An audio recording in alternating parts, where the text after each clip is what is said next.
Hey guys, welcome back to my channel, and today we'll be reviewing set 75345, the 501st Clone Troopers Battle Pack. This set released on the 1st of January 2023 and will retire mid to late 2024. So if you want it at the fixed price of £15 in the UK, you should buy it in early 2024. This set includes one small AV7 cannon and 4 Clone Troopers, all from the 501st Legion. This is the second battle pack from the 501st Legion of clones. The first one was a bit bigger than a battle pack, but was called a battle pack, included 4 clones and 2 battle droids, and I've got multiple of those sets and I've reviewed them in the past, so if you want to see those videos, check them out. But anyway, this is the Back to Basics clone battle pack, and it comes with the 4 normal minifigures and 1 build. The first clone included in this set is the 501st Clone Specialist. It includes a rangefinder, which is on the helmet, and this can move up and down. It is a new piece for 2023 and has the 2 blue markings on the helmet. On the chest includes 2 yellow markings to signify it is a specialist, and the legs are similar to the older 501st clone from the older battle pack. On its arm, you can see it has blue arms, which is different to the other clones included in this set, and it comes with a longer weapon, which I can't include in this because it's a minifigure. On the back, you can see it is similar to the other clones, and it's just a white back, and no printing on the back of the legs or the back of the helmet, which is typical for clones. It is a pretty good minifigure, and it's one of the best in this set. The other clone included in the set is the 501st Officer. You can see it's different because of the rangefinder on his helmet, and the torso has a blue belt when the other one didn't. On the armor, it is printed rather than being physical, which is a bit strange in my opinion, because it doesn't continue onto the side of the legs, and the helmet hole in the helmet is very strange because it's above where the hole should be. On the back, you can see it's more blue, and the belt on the back is blue as well. And you can see the rangefinder on his helmet is very strange, being so high up. It has white arms and no printing on them, which is a bit strange. And this clone is my least favourite in this set, but this set overall is pretty good. But this minifigure is definitely not as good as the Clone Specialist or the Heavy Trooper. The last minifigure included in this set is the 501st Heavy Trooper. You can see the helmet is different as the visor is included in this one, and the pauldron on his torso. You can see some paint under the pauldron and the strap going down to his waist. On his trousers, you can see it is the original 501st clone trousers, and on his arm there's no printing, it's just white with a black hand. On his back there is the backpack, which isn't functional or a new print, it's just a 1x1 tile with a print on it, which is pretty interesting. But on the back printing it's a bit different, which you can't really see because of the backpack. And this covers the helmet holes as well, so it looks interesting without the helmet holes. It looks far better than the officer. So these are the 4 minifigures included in the set. As you can see, they're all quite different and aren't that good for army building because there's 2 different ones and 2 of the same. The helmet holes, especially with the officer, look very strange and not that good. But with the helmet pieces like the rangefinder and other helmet accessories, it looks far better with the helmet holes because you can add customization to them, and it's better than having no customization.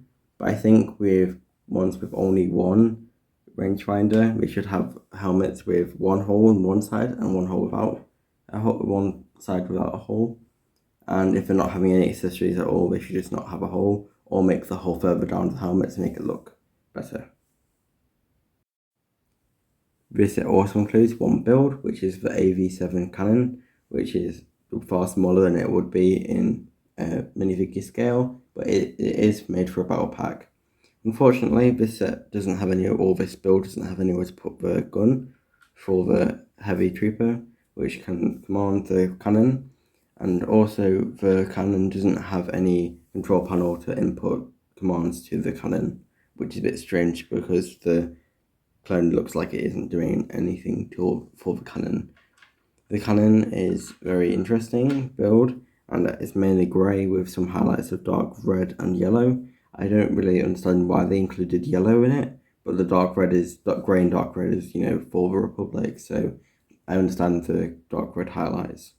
There's also these pieces here, which are a bit strange, but it's a good build overall.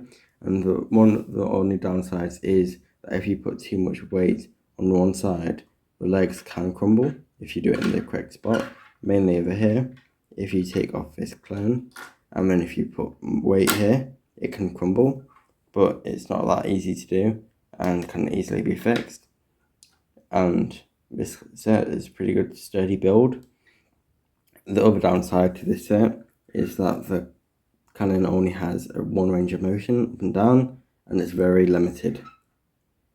It also has a flick fire missile, which can shoot, and looks very interesting.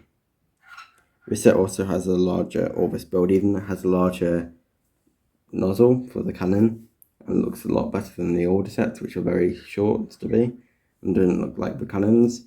Also, it's a very simple build and looks pretty good for display and is a very good build. This set was mainly made because of the success of the older 2020 Fire First Battle Pack, which was more of an army builder, and that made so much profit.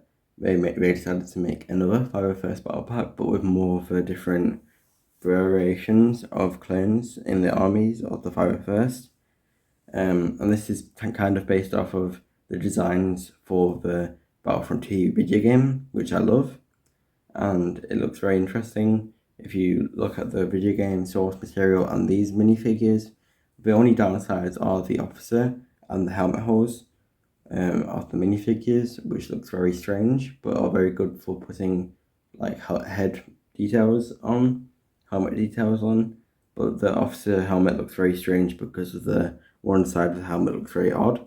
And on the box art, if you look at the box art, they changed it for marketing reasons to where it should be, but they didn't end up doing that in the actual model, which was a bit strange.